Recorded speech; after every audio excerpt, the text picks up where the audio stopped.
प्रसंग ऐसा होता है कि गुरुदेव बहुत कुंडलपुर के महोत्सव में बहुत व्यस्त रहते थे। तो जब माता जी महाराज जियों को समय देने के बाद गुरुदेव अपने कक्ष में बैठते हैं तो बहुत सारी भीड़ दर्शन कर रही होती है। तो दर्शन करते वक्त एक छोटी सी बालिका, शायद प्रतिभा स्थली की वो बालिका रहती है, वो गुरुदेव के पास बड़ी निर्भय होकर अंदर कमरे में प्रवेश कर जाती है और कहती है, आचार्य श्री मैं आपसे एक प्रश्न करना चाहती हूँ।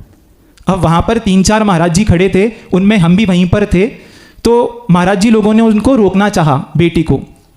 तो आचार्य श्री बड़ी प्यारी मुस्कान के साथ कहते हैं, नहीं नहीं उसको कहने दो, क्या कह रही है।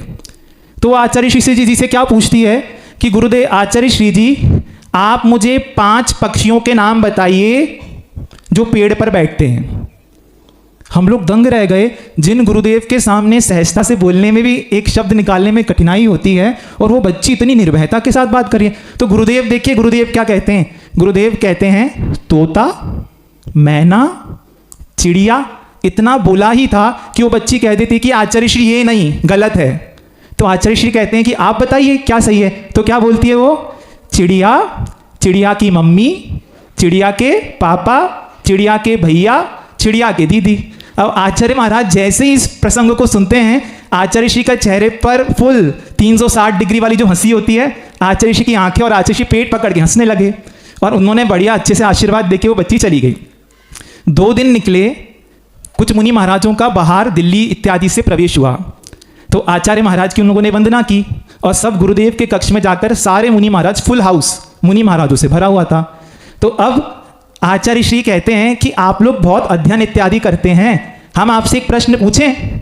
तो सब लोग हंसने लगे मुनि महाराज की। आचार्य श्री का मूड अलग था, तो सबने हाथ जोड़कर कह दिया, जी आचार्य श्री जी पूछिए। अब जो मुनिराज बाहर से आए थे तो वो आगे ही बैठे हुए थे। तो गुरुदेव कहते हैं, बताइए 5 जानवरों के नाम जो पानी में रहते हैं। अपने कौन पूछ रहे हैं? आचार्य महाराज पूछते हैं शिष्यों से।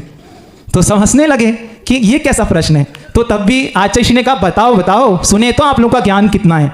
तो एक मुनि महाराज कहते हैं मछली, मगरमच्छ, कछुआ। तो आचार्य कहते हैं सुनो ये नहीं है।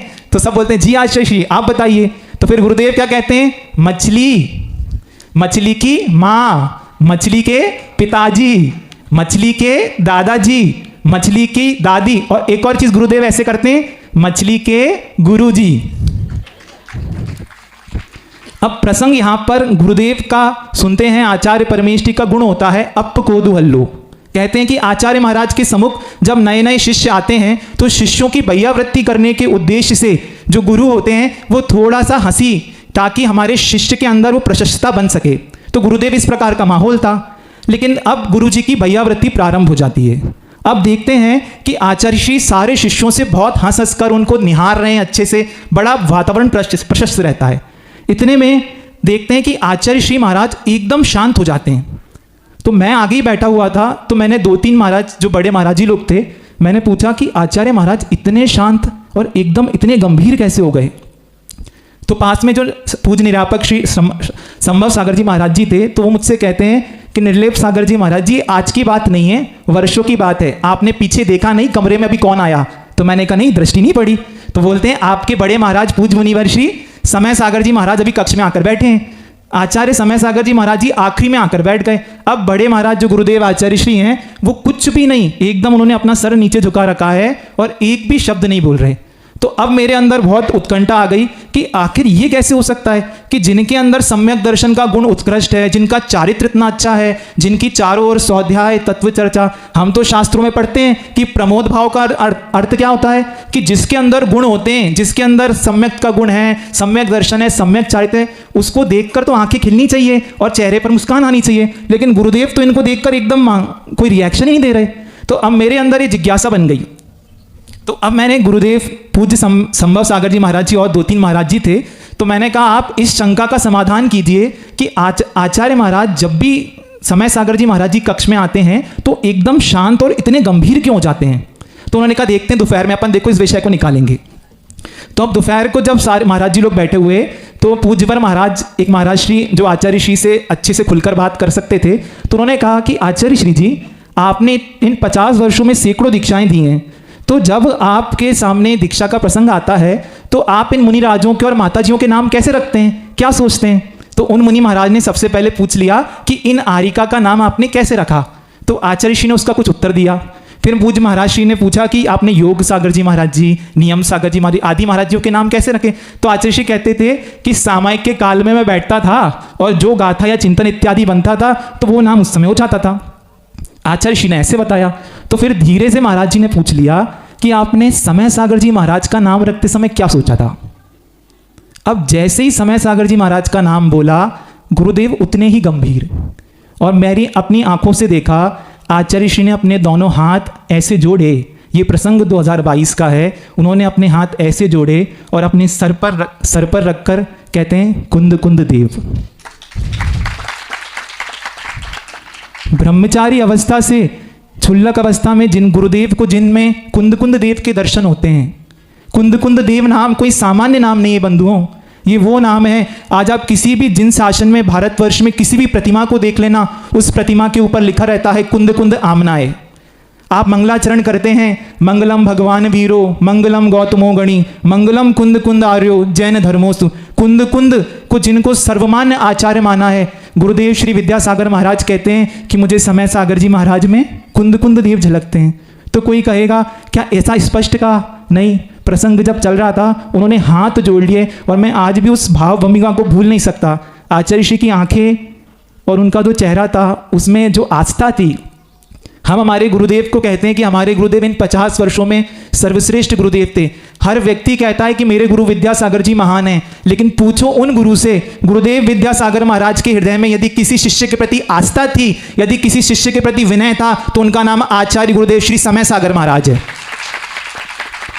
मैं इसलिए नहीं कह रहा कि ये मेरे गुरु हैं, मेरे श्रुत गुरु हैं, उन्होंने मुझे संस्कार दिए, मुझे शिक्षा दी। आचार्य श्री कहते हैं कि हम हर वस्तु का निर्णय लक्षण के माध्यम से करेंगे। आचार्य परमेष्टि के लक्षण आते हैं, दंशन नाण पहाड़े, वीर्याचारित्व वर्तवायारे, अपम परम जो जुंजई सो आयरियो मुनि जियो। मुनि किसको ध्यान करेंगे? जो पांचों पंचाचार में श्रेष्ठ तपाचार वाले होते हैं। श्रेष्ठ तपाचार, दर्शनाचार, वीर्याचार, चरित्राचार जो पालन करते हैं और कराते हैं, वो आचार्य परमेष्टि होते हैं। मुझे इस मार्ग में आए हुए लगभग 8 वर्ष हो गए। गुरुदेव तो आचार्य परमेष्टि 2 वर्ष पहले ही बने हैं। गुरुदेव श्री विद्यासागर जी महाराज ने हम सबको पूज्यवर श्री समय सागर जी महाराज के पास भेजा। अब आप देखिए, पहली बार ऐसा हुआ जब गुरुदेव ने अपने कर कमलों से दीक्षित शिष्यों को, हम दीक्षित किससे हुए? पूज्य गुरुदेव से दीक्षित हुए, और गुरुदेव ने तुरंत हमको कहाँ भेज दिया? 2 दिन बाद ही पूज्यवर श्री समय सागर जी महाराज के पास। क्योंकि वो उनको विश्वास था, उनकी आस्था थी कि जैसा आगम में कहा है, जैसा शास्त्र में आचरण कहा है, जैसे भाव भीतर से मुनि के होने चाहिए, वे सब कुछ को कराने में कुशल थे, वे जानते थे, गुरुदेव को ज्ञात था। अब एक और प्रसंग आपको इसलिए बताना उचित समझता हूं कि निष्प्रयता या निरीता किसको कहते हैं। हम लोग संघ में ही गुरुदेव के साथ रहे। गुरुदेव ने हमको जो आचार्य श्री ने गुरुदेव को संकेत दिए होंगे, बड़े आचार्य श्री ने जो महाराज श्री को, उसके अकॉर्डिंग वो हम लोग को बताते थे। तो धीरे धीरे करते प्रथम चतुर्मास गुरुदेव ने कुंडलपुर में हम लोग को प्राप्त हुआ। अब कहते हैं कुंडलपुर चतुर्मास की समाप्ति के बाद सबसे इंपॉर्टेंट यदि कोई कार्यक्रम होता है तो कौन सा होता है? पिछी परिवर्तन का कार्यक्रम था। तो अब हर व्यक्ति चाहता है कि अपने गुरु के हाथ से पिछी मिले, लेकिन गुरुदेव श्री विद्यासागर जी महाराज तो हमारे साथ थे नहीं। तो हम तो निर्यापक श्रमण श्री समय सागर जी महाराज के चरणों में रहते थे। तो अब संघ ने निवेदन किया इरियापत भक्ति में, पूज्यवर प्रशस्त सागर जी, मल्ली सागर जी, आनंद सागर जी महाराज ने, कि महाराज श्री इन 4 वर्षों में कभी आपने अपने हाथ से तो हमको पिछी प्रदान नहीं की है, लेकिन ये जो नए 10 मुनि महाराज हैं, इनको तो आचार्य श्री का ज़्यादा मिला नहीं है। तो आप कम से कम इन लोगों को बुरा ना लगे, इन लोगों को दुख ना हो, तो आप अपने हाथ से पिछी का प्रदान कर दीजिए। तो आचार्य श्री सुनते तो सब कुछ हैं, और आपने सुना है ना ओम शांति। ओम शांति कर जानते हैं? ओम शांति का मतलब है हम नहीं समर्थन नहीं कर रहे उस चीज का। तो अब सारे हम जो 10 जितने मुनि महाराज संघ के हाथ जोड़कर निवेदन करते हैं, किसी मुनि महाराज ने यह भी कहा कि महाराज जी आप देख लीजिए आचार्य श्री के संघ में योग सागर जी, अभय, जितने भी संघ हैं, जितनी भी आरिका हैं, जो प्रमुख महाराज होते हैं, वो बड़े महाराज या बड़ी माता जी अपने संघ में अपने माता जी महाराज जी को अपने हाथों से ही पिछिका प्रदान करते हैं। तो गुरुदेव क्या कहते हैं? हमें हमारे गुरु का बहुमान बनाए रखना है। हमें हमारे गुरु का बहुमान बनाए रखना है। बस ये गंभीर मुद्रा में उन्होंने जो ये शब्द कहे, और आप जानते हैं जब वो अत्यधिक गंभीर मुद्रा में होते हैं तो किसी के अंदर भी इतनी ताकत नहीं है कि आप उनसे कुछ कह सको, और सबने आंख बंद करके चुपचाप अपने अपने कक्ष में चले गए। ये वो गुरु हैं जिनके अंदर इस प्रकार की निष्प्रयता का भाव है। मैं कई बार सोचता हूँ यदि मैं भी गुरुदेव के स्थान पर होता, क्या मेरे भीतर भी ये ऋजुता आ सकती है? संभव नहीं है। कहते हैं कि आचार्य श्री जैसी साधना, आचार्य श्री जैसा तप, उनके जैसा संयम, क्योंकि ये भवो भवो से मुनिराज रहे हैं। तो ये जो समय सागर जी महाराज हैं, ध्यान रखना, यदि भविष्य में गुरुदेव श्री विद्यासागर जी महाराज तीर्थंकर बनेंगे तो उन तीर्थंकर के प्रमुख गणधर के रूप में आचार्य श्री समय सागर जी महाराज होंगे। हमको अब अनुभूति करनी है गुरु को। मैं फिर कहता हूं, जब हम कुंडलपुर के बड़े बाबा के चरणों में बैठते हैं तो क्या बड़े बाबा हमसे कुछ एक शब्द कहते हैं? कोई बात होती है? नहीं। ऊपर पारसनाथ भगवान हैं, पारसनाथ भगवान के चरणों में बैठते हैं तो क्या पारसनाथ भगवान कुछ कहते हैं? नहीं कहते हुए तब भी मुझे शांति महसूस होती है। किसी समुद्र के किनारे जाकर, किसी पर्वत पर आप जाकर बैठ जाइए, वहाँ पर पर्वत आपसे कुछ नहीं कहते, वृक्ष आपसे कुछ नहीं कहते, लेकिन फिर भी आप आनंद महसूस करते हैं। वैसे ही ये गुरुवर श्री समय सागर महाराज हैं। आप एक बार बहुत शांति के साथ उनके चरणों में बस धूर से बैठ जाइए, आप उनकी मुद्रा देखिए।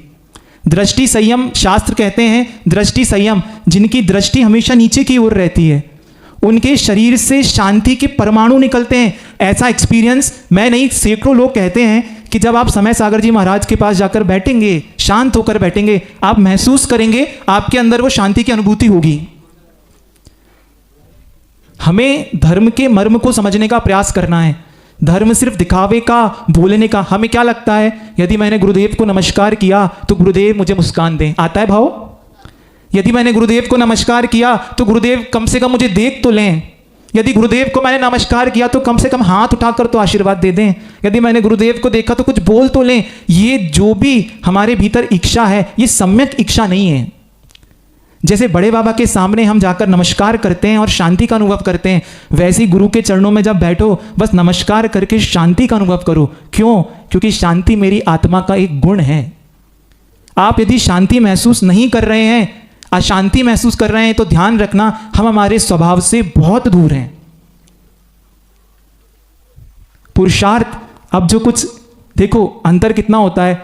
यहां पर जो अभी मंच का संचालन कर रहे थे वो दूसरी भाषा वाले हैं। कौन सी भाषा वाले हैं? महाराष्ट्र की भाषा वाले हैं, कोई कन्नड़ भाषा भाषी है, कोई मारवाड़ी भी बैठे हैं, कोई राजस्थानी बैठे हैं, कोई अन्य स्थान बुंदेलखंड के। ये भाषाएं तो भिन्न भिन्न हो सकती हैं, भिन्न भिन्न भाषा हो सकती हैं, भिन्न भिन्न वेश हो सकते हैं, भिन्न भिन्न जाति पंथ हो सकते हैं, लेकिन धर्म का कोई पंथ नहीं है, धर्म का कोई भी भेद नहीं है। धर्म तो वीतरागता स्वभाव है। क्या बोल रहे हैं? वीतरागता स्वभाव है। और गुरु में क्या देखना है? वीतरागता ही देखना है। वीतरागता के अलावा मुनियों के पास कुछ होता ही नहीं है। और इसके अलावा यदि आप कुछ सोच रहे हैं तो ठीक ही नहीं है। तो आज से जब गुरु, आज का एक नियम, समय हो रहा है, नहीं हो गया समय, आज का सिर्फ एक छोटा सा नियम क्या करना है, जब भी गुरुदेव श्री समय सागर जी महाराज के चरणों की आप वंदना करें तो एक बार बैठकर वहां कायोत्सर कर लें। कायोत्सर का मतलब 9 बार नमोकार मंत्र कर लें। और क्या बोलना है? ये आपको वर्तमान के मुनिराज नहीं है, ये भविष्य में बनने वाले सिद्ध परमेष्ठी हैं।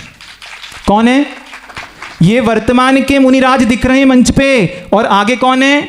भविष्य के मुनिराज। वो वर्तमान के आचार्य हैं लेकिन भविष्य के सिद्ध भगवान हैं। इसलिए द्रव्य दृष्टि से दर्शन कीजिए। और गुरुदेव श्री विद्यासागर जी महाराज की, पूज्य गुरुदेव श्री समय सागर जी महाराज की